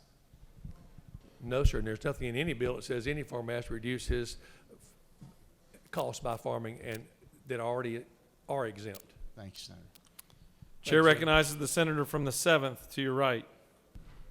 Thank you, Mr. President. Will Senator yield? Go ahead, sir. Senator, is it not true that there are individuals that have cotton pickers and corn combines, and they strictly, the only thing that they do with those pieces of machinery is contract out work to other farmers? Is that not accurate? That is accurate, Senator. That they may or may not have a farm themselves. Is that not further accurate? That is accurate, Senator. So is it not further true that this is only an extension of another piece of agricultural equipment that is used in the same type of usage and being contracted for purposes of the furtherance of an ag operation? Is that not Very true? good analogy, Senator. That's exactly what this is used for. So is it further not true that those cotton pickers and tractors that those people may use for contracting out, is it not true that they're already tax exempt under current Georgia law? They are currently exempt under Georgia law, Senator. And this would just bring this into line with what we already do under Georgia law in regards to ag products. All this does is bring these exclusive aircraft in line under the tax exemption for agriculture. Thanks, Senator. Does the senator continue to yield? Yes, sir. Chair recognizes the senator from the 20th with a question. With the senator yield? Yes, sir. Senator, what do our surrounding states, how do they treat crop dusters as far as ad valorem taxes? When you say surrounding states, like sir, Alabama, for example. Alabama has an exemption. Tennessee is working on an exemption right now. And as you know, there are very few other states. Texas, as it goes on, I do not have the answer to that one. Florida, I do not know. So, Senator, would you further yield? Yes, sir. The way we are taxing these crop dusters, it would incentivize the business to be moved to Alabama, since these are, they can fly, and they can just park them at an airport in Alabama. Isn't that correct? If I understand the senator's correction, what we're saying is other aircraft from other areas can come in with an unfair advantage because they don't pay ad valorem taxes, and they're able to underbid our local guys to do the services. All right. Thank you, Senator. Thank you. Do you continue to yield? Yes, sir. Chair recognizes the senator from the 33rd with a question. Thank you, Mr. President. Will the senator yield? From my good friend, the 33rd. Isn't it true that this bill is exclusively for planes whose business is crop dusting and not somebody who may occasionally fly a Lear jet over a cornfield? Absolutely, sir. Chair recognizes the senator from the 41st with a question. To your right. Senator, do you yield? Yes, I certainly do, from my friend 41. Thank you. Is this a constitutional amendment? I noticed that it has a referendum tied to it, so is this a constitutional amendment? It will have to be voted on in November, Senator. Do you further yield? Senator, of course. Does that therefore mean it requires 2/3 votes? I'm sorry, say it again. Does that mean 2/3. it therefore requires 2/3 votes from this body? I would assume so. Yes, Senator, that's right. Okay, thank you. Thank you, Senator. Just want to be clear. Yes. Chair recognizes the senator from the 24th with a question. Senator, do you yield for I a say question? I do, sir. Okay. Senator, wouldn't it be true the sooner you get out of the well, we can vote on this bill? Excellent. Excellent point, Senator. Thank you very much. And it is a good bill. Thank you. Thank you. Mr. President, I yield well. Senator has yielded well.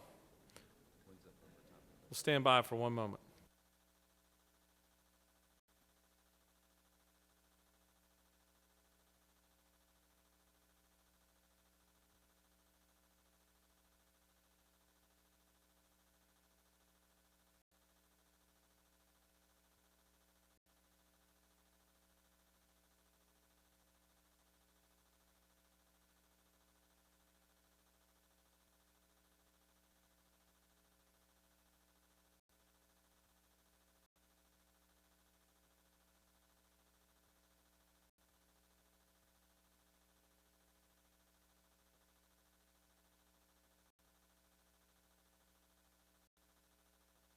Chair recognizes the senator from the 19th.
All right, the Senate will come back to order. Just as a point of clarity that was brought up in the previous questioning, whether or not this vote required a 2/3.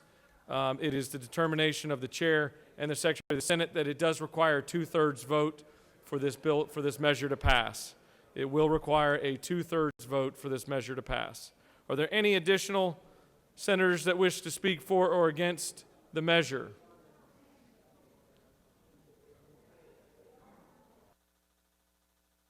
Chair recognizes the senator from, Chair recognizes the senator from the 8th to speak to the measure.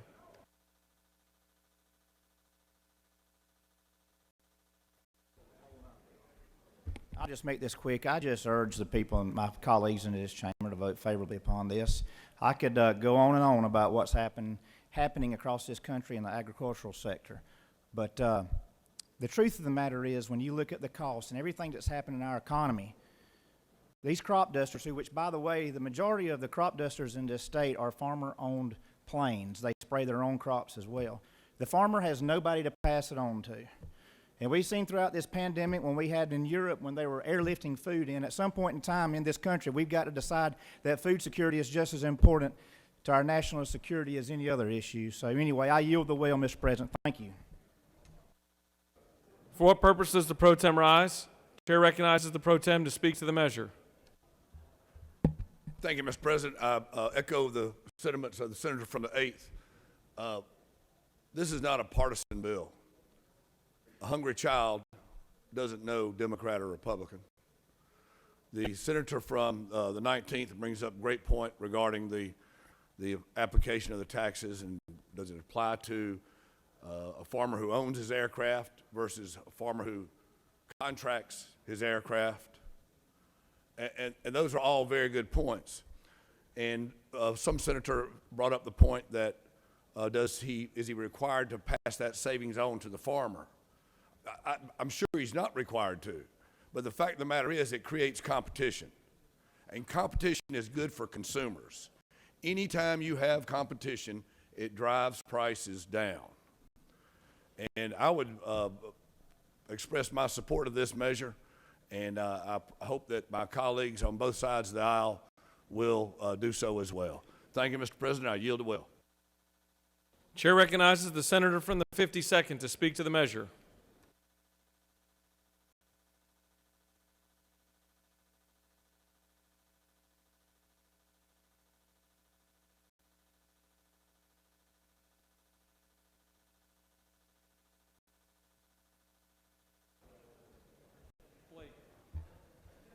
Thank you, Mr. President. This issue came to the Finance Committee. He presented the bill. It's a few planes. We put an amendment on there that said exclusively in 3 different places because I didn't want somebody gaming the system and taking their corporate jet and putting a sprayer on it and then saying I'm exempt. Put some protections in there. In addition, I did not allow him to have a vote until the following meeting because I wanted the county commissioners to look at the impact as was stated. It's not a fiscal impact to the state, but it could be to the counties, and as a former county commissioner, I'm always concerned with them too. They came back and did not see the significance and said that they would look at it the same as the tractors. So with that abundance of caution holding the thing up, we then let him have a vote on it. It passed unanimously in the committee in a bipartisan fashion. I don't think this is a political bill. It's no impact, to me personally, obviously, but I would urge your support of this bill. Thank you, Mr. President. Does any other senator wish to speak for or against the measure? The chair sees none. The question is on the adoption of the committee substitute. Is there objection to adoption of the committee substitute? The chair hears none. The committee substitute is adopted. Is there objection to agreeing the report of the committee which is favorable to the passage of the bill? The chair hears none. The report of the committee is agreed to. Is there objection to the main question being ordered? The chair hears none. The main question is ordered. Questions on the passage of the bill by substitute. All those in favor vote yea. Opposed nay. The secretary will unlock the machine. As a reminder, this vote will take a 2/3 vote. For what purpose?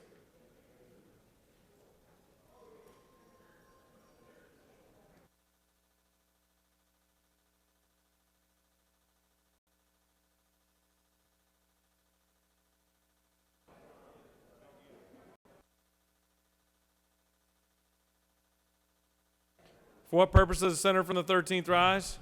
Mr. President, isn't it true that this vote is a good vote for the people of Georgia and agriculture? Gentleman speaks with great passion, and each member will have to make that determination. Thank you, Mr. President.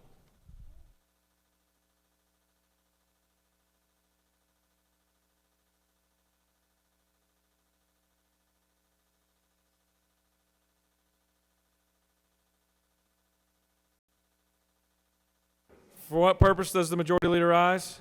Parliamentary inquiry. State your inquiry. Is this not true that regardless of political belief, race, anything else, this is a good vote for the farmers of Georgia? Each and every member needs to make that determination. On the passage of the bill, the yeas are 31, the nays are 17. This bill has not received the requisite constitutional majority and is therefore lost. For what purpose does the senator from the 13th rise? Mr. President, I'd like to ask for reconsideration on this bill. It's been so noted. For reconsideration will be taken up on the next legislative day. Thank you.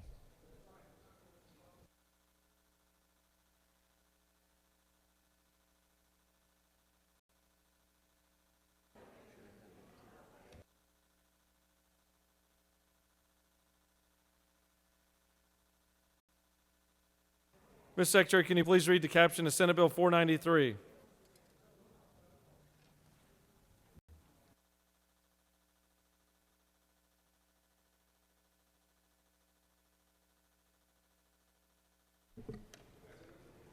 Senate Bill 493, a bill by Senators Mullis of the 53rd and others, a bill to be entitled an act to amend Part 7 of Article 5 of Chapter 3 of Title 44 of the OCGA relating to miscellaneous provisions regarding timeshare projects and programs, so as to authorize non-judicial foreclosure of timeshare estates, to provide for notice, to provide for transfer of title, and for other purposes. Mr. President, the Senate Committee on Judiciary recommends that this bill do pass by substitute. Respectfully submitted, Senator Strickland of the 17th District Chairman. Mr. President, the Senate Judiciary Committee offers the following substitute to Senate Bill 493, a bill to be entitled an act to amend Part 7 of Article 5 of Chapter 3 of Title 44 of the OCGA relating to miscellaneous provisions regarding timeshare projects and programs, so as to authorize non-judicial foreclosure of timeshare estates and for other purposes. That completes the order, Mr. President. Chair recognizes the continued busy Rules Chairman from the 53rd District to present another bill, Senate Bill 493. You must have a good connection in the Rules Committee.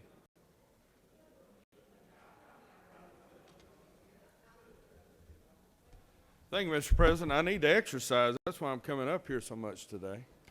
I've got an easy one for you. Even the senator from the 31st is liking this one. This deals with timeshare foreclosures or selling your timeshares. The purpose of this legislation simply provides an additional method of foreclosure for the lien on a timeshare estate provided to an owner association or code section 4-3-109, which I would normally recite that to you by memory, but I decided not to. This legislation only applies to timeshare estate. It does not apply to standard condominiums or residents or those like that. This gives you another outlet that is non-judicial, or it could be judicial the old way. And I would always recommend having a lawyer by my side because they need to eat too. Mr. President, I'd be delighted, ecstatic to answer any questions, or I will yield the well. As usual, you've done an incredibly good job. Thank you. I appreciate your vote, ladies and gentlemen. Actually, it's been unusual that you don't have questions. Does any other senator wish to speak for or against Senate Bill 493? The chair sees none. The question is on the adoption of the committee substitute. Is there objection to adoption of the committee substitute? The chair hears none, and the committee substitute is adopted. Is there objection to agreeing to the report of the committee which is favorable to the passage of the bill? Chair hears none. The report of the committee is agreed to. Is there objection to the main question being ordered? The chair hears none, and the main question is ordered. Questions on the passage of the bill by substitute. All those in favor vote yea. Opposed, nay. The secretary will unlock the machine.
On the passage of the bill, the yeas are 47, the nays are 0. This bill, having received the requisite constitutional majority, is therefore passed by substitute.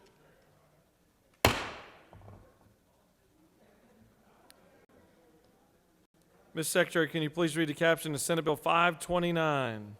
Senate Bill 529, a bill by Senators Gooch of the 51st and others, a bill to be entitled an act to amend Chapter 76 of Title 36 of the OCGA relating to expedited franchising of cable and video services, so as to change the definition of video service relative to the Consumer Choice for Television Act and for other purposes. Mr. President, the Senate Committee on Regulated Industries and Utilities recommend that this bill do pass by committee substitute. Respectfully submitted, Senator Kauser of the 46th District Chairman. Mr. President, the Senate Committee on Regulated Industries and Utilities offer the following substitute to Senate Bill 529, a bill to be entitled an act to amend Chapter 76 of Title 36 of the OCGA relating to expedited franchising of cable and video services so as to clarify the definitions of cable service and video service relative to the Consumer Choice for Television Act and for the purposes. That completes the order, Mr. President. Chair recognizes the senator from the 51st to speak to Senate Bill 529.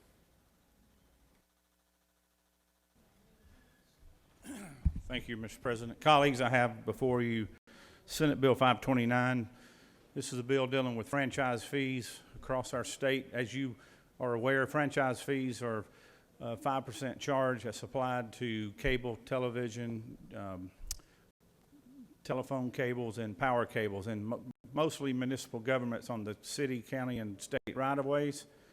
It does not include satellite dishes or filming, audios, videos, downloading, streaming services such as Hulu, Netflix, Google, and such other things that you would have at home on your cable box or your satellite TV. Franchise fees are strictly for the usage of the right-of-way.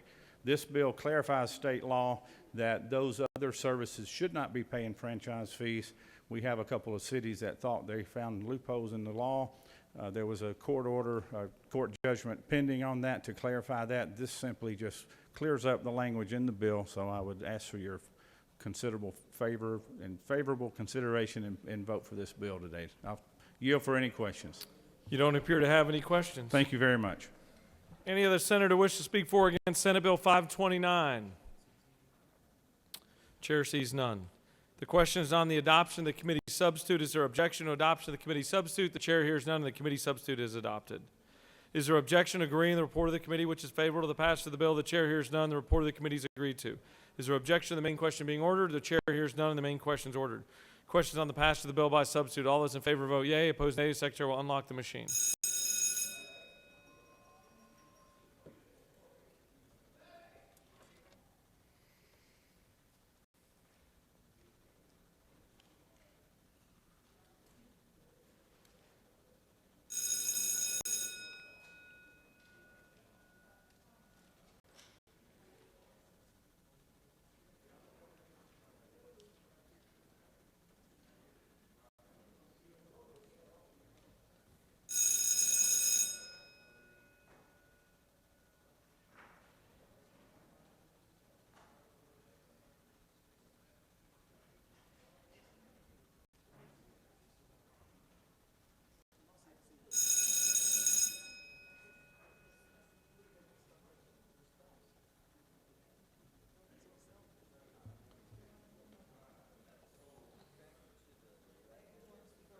It's out of order.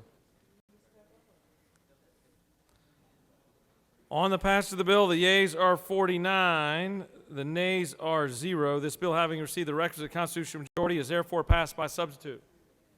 The rules chairman is getting pretty good at passing these bills.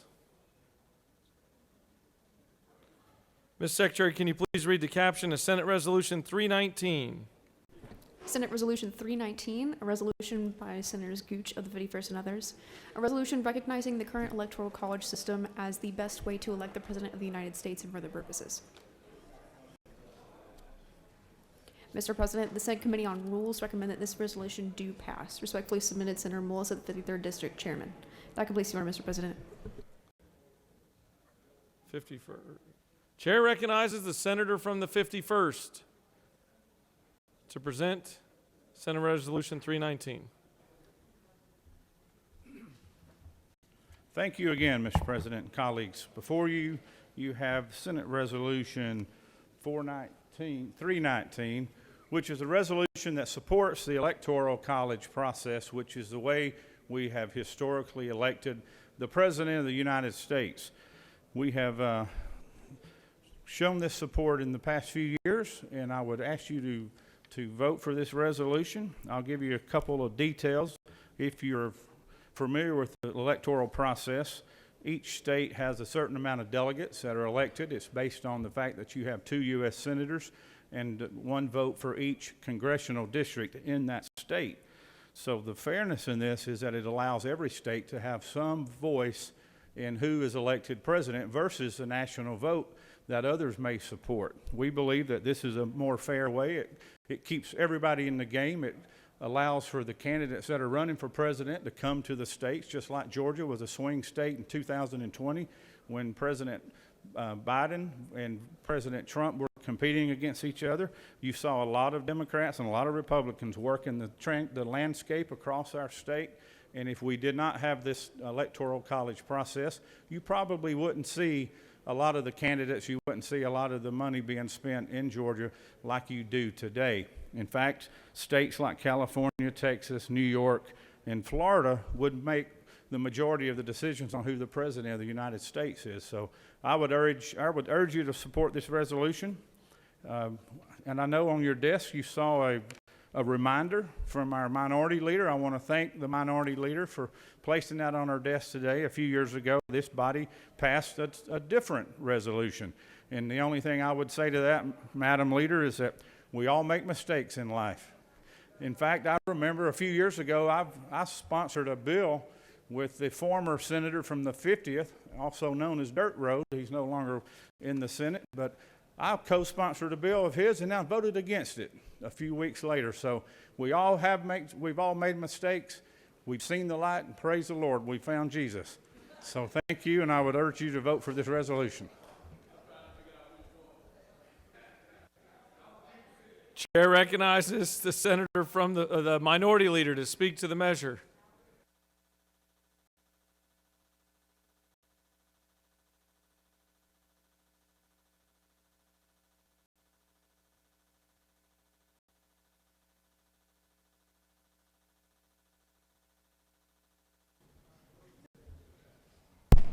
Thank you, Mr. President, members of the Senate.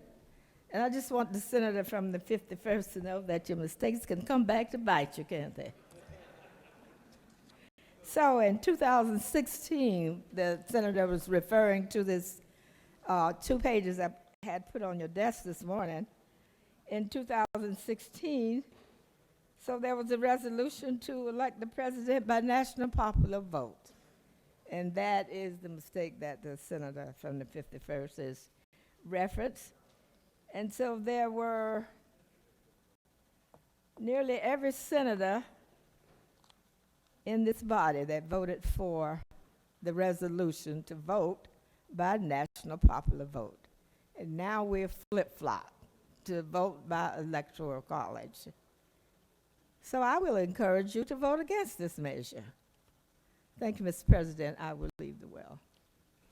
Chair recognizes the senator from the 42nd to speak to the measure.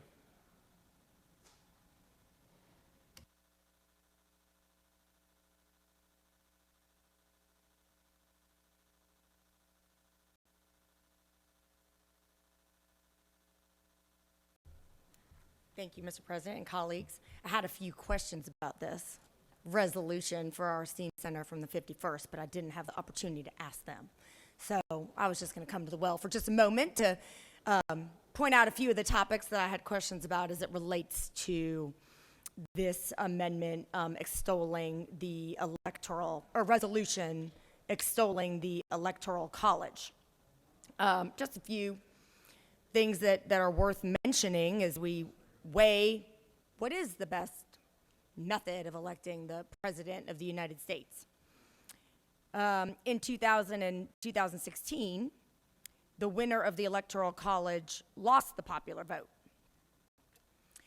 The Electoral College does have a direct relationship to the 3/5 compromise that existed at the time, in which slaves were only counted as 3/5 of an individual.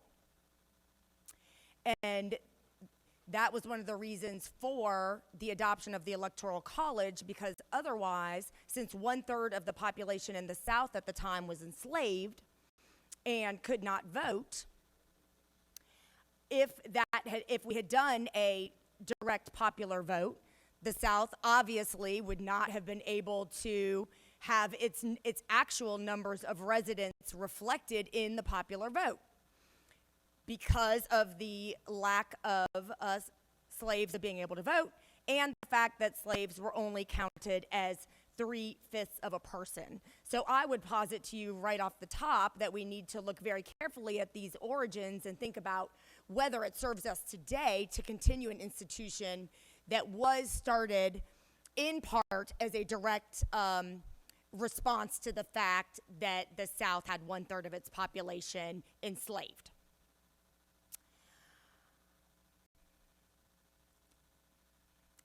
In addition, only white male landowners could vote at all at that time. That's another thing to really think about, and think about how our country has changed. In addition, the Electoral College does still provide a disincentive for presidential candidates to campaign in non-competitive states. And until the last presidential election, we were one of those non-competitive states. The number of emails I've gotten supporting the National Popular Vote Compact over the years are actually legion, and a lot of them made the complaint that as a non-battleground state, Georgia was totally ignored in the presidential contest. In fact, only 12 states were the subject of 94% of the campaigning in the 2020 presidential election. So I would differ that a national popular vote would cause less campaigning in more states than the current situation we're operating there under. Another issue that arises as it relates to the the Electoral College is that as of the 1790 census, right after the U.S. Constitution was ratified, the largest state was 12 times bigger than the smallest state. But today, the largest state is 66 times bigger than the smallest state. So in the bill itself, or the resolution itself, it references states not getting equal weight. The discrepancy and disparity there is so much bigger than it was when the Constitution was ratified. And, I would suggest that we consider whether in our system states should be more important than people. And that's something that deserves some thought. So I think for all these reasons, it bears pausing when we, jump out there to declare the Electoral College, the best thing in the universe, especially when, as the minority leader already pointed out, until President Trump won, we had this bipartisan effort agreeing that, including the senator from the 51st, agreeing that the national popular vote could be the way to go in this day and age. So with that, Mr. President, I just urge caution on this, and I yield the well. Chair recognizes the majority leader to speak to the measure.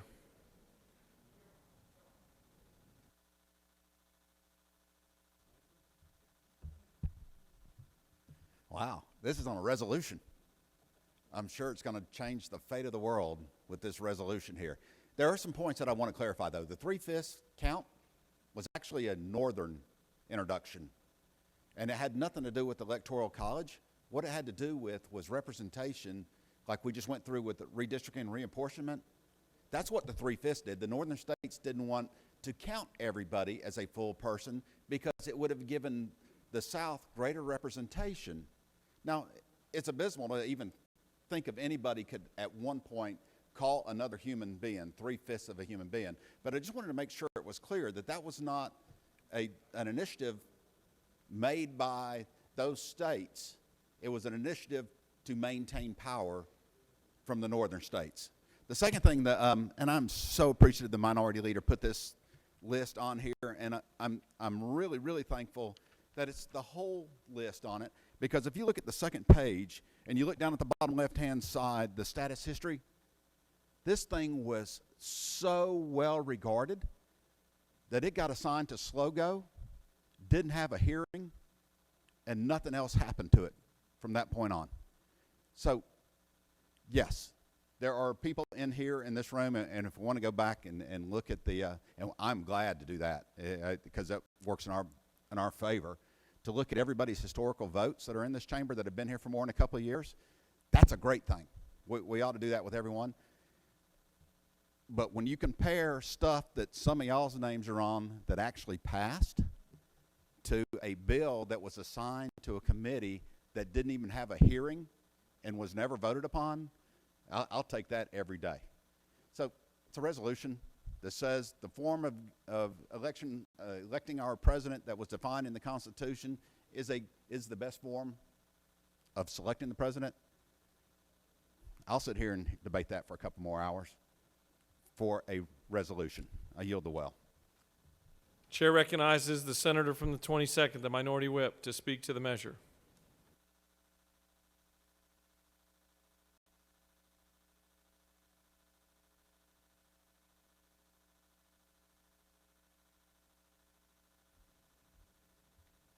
I would just also add right quick on the 3/5 compromise, that also was about the fact that each state was going to have to pay a tax basically on its wealth.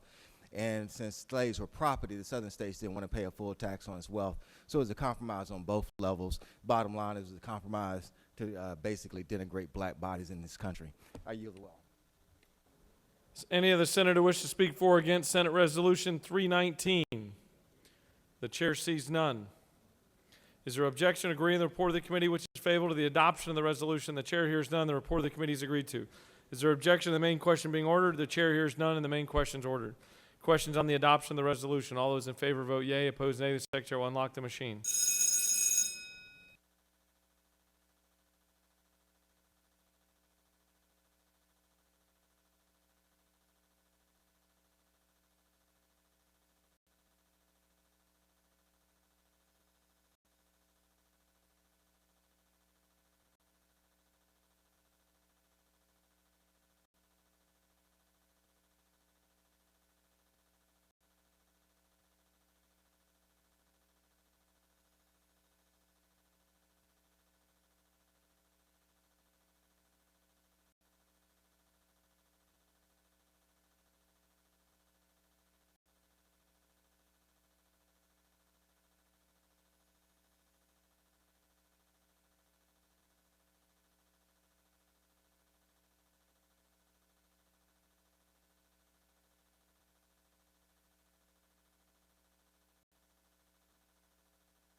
On the adoption of the resolution, the yeas are 31, the nays are 19. The resolution, having received the requisite constitutional majority, is therefore adopted.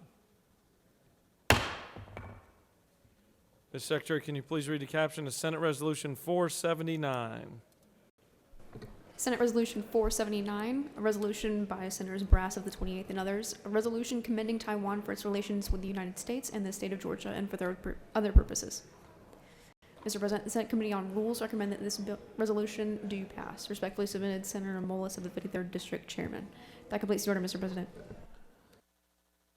Chair recognizes the senator from the 28th to present Senate Resolution 479.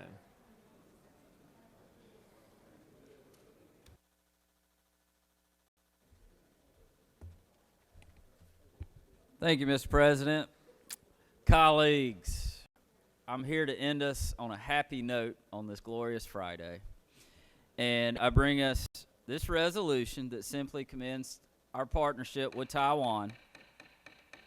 And really the meat of the bill, if you'll look, I'm simply commending Taiwan in their efforts to help us combat the COVID-19 pandemic, where they donated tens of millions of surgical masks and hundreds of thousands of gowns and thermometers, and in return, the United States gave them 4 million doses of the Moderna vaccine.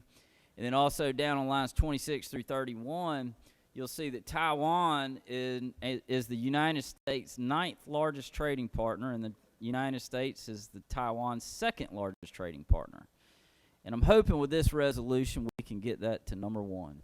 And I want to thank the senator from the 33rd and all his efforts in helping me promote Taiwan and serving with me as co-chairman of the Taiwan Caucus. And for all our members of the Taiwan Caucus, thank you for your efforts. With that, I will yield for questions. Chair recognizes the senator from the 35th to your left with a question. Will the senator yield? To my big sister, I sure will. Thank you. You're my little baby brother. Oh, I mean, okay. That's right. Easy now. All right. Easy. But I do have a question. Did I hear on the radio that Taiwan was siding with Russia, or did I miss something? It was somebody. Who was it? It was two people. I believe that was North Korea. I know it was I believe North that Korea, could have but been it was North another Korea. one. I have not heard that about Taiwan. Okay, so. it's two, But you maybe probably not. listen to different radio than me, so I don't know. Yeah, you gotta listen to my radio. Thank you, Senator. I don't know, but I just wanted to ask. That would certainly be a concern, and if I knew that to be true, then I might reconsider this, but I don't think that's accurate. Okay, thank you. I recommend you two go to lunch. It's a date. I would love to. You have no more questions. Thank you. I urge your favorable consideration of Senate Resolution 479, and I thank all our friends and family in Taiwan. Thank you.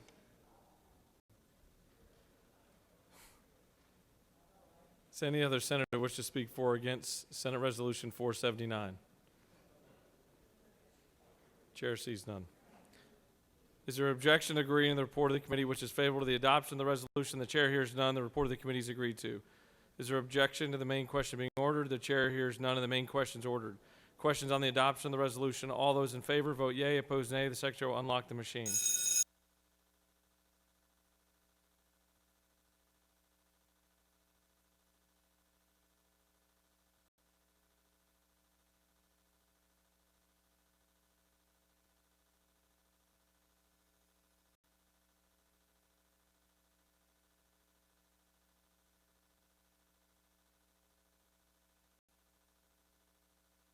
For what purpose does the senator from the 41st rise? Parliamentary inquiry. State your inquiry. Is it not true that the president of Taiwan condemned Russia on February 23rd?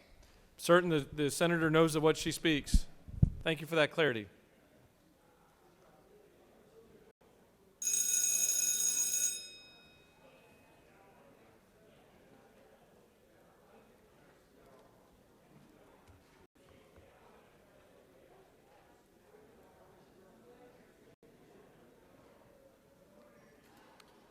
On the adoption of the resolution, the yeas are 48, the nays are 0. The resolution, having received the requisite constitutional majority, is therefore adopted.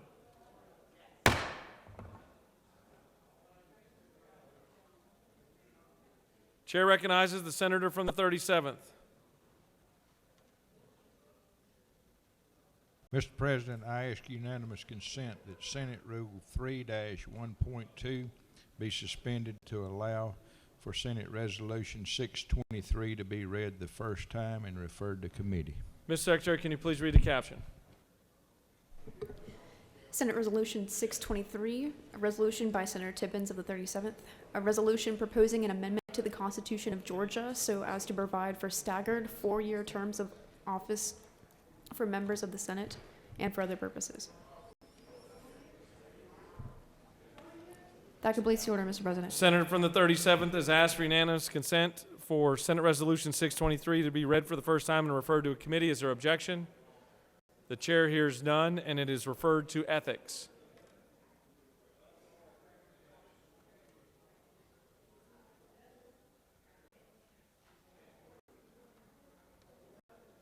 Chair recognizes the senator from the 11th.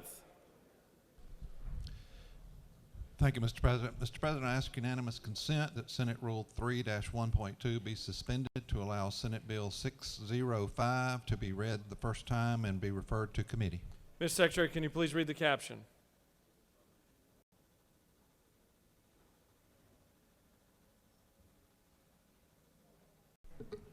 Senate Bill 605, a bill by Senators Burke of the 11th and others, A bill to be entitled an act to amend Article 5 of Chapter 8 of Title 34 of the OCGA relating to contributions and payments in lieu of contributions relative to employment security, so as to provide for certain nonprofit organizations to have the option of making installment payments to finance unemployment benefits paid to its employees for certain time periods during the COVID-19 public health emergency and for other purposes. That completes the order, Mr. President. Senator from the 11th has asked for the rules to be suspended for Senate Bill 605 to be read for the first time and be referred to a committee. Is there objection? Chair hears none, and it is referred to Insurance and Labor. Chair recognizes the senator from the 36th. Thank you, Mr. President. I'd like to ask for unanimous consent that Senate Rule 3-1.2 be suspended to allow Senate Bill 607 to be first read and referred to committee today. Thank you. Ms. Secretary, can you please read the caption? Senate Bill 607, a bill by Senators Orrick of the 36th and others, a bill to be entitled an act to amend Article 2 of Chapter 2 of Title 46 of the OCGA relating to the general jurisdiction, powers, and duties of the Public Service Commission and for other purposes. That completes the order, Mr. President. Senator from the 36th has asked for the rules to be suspended for Senate Bill 607 to be read for the first time and referred to a committee. Is there objection? Chair hears none, and it is referred to Regulated Industries.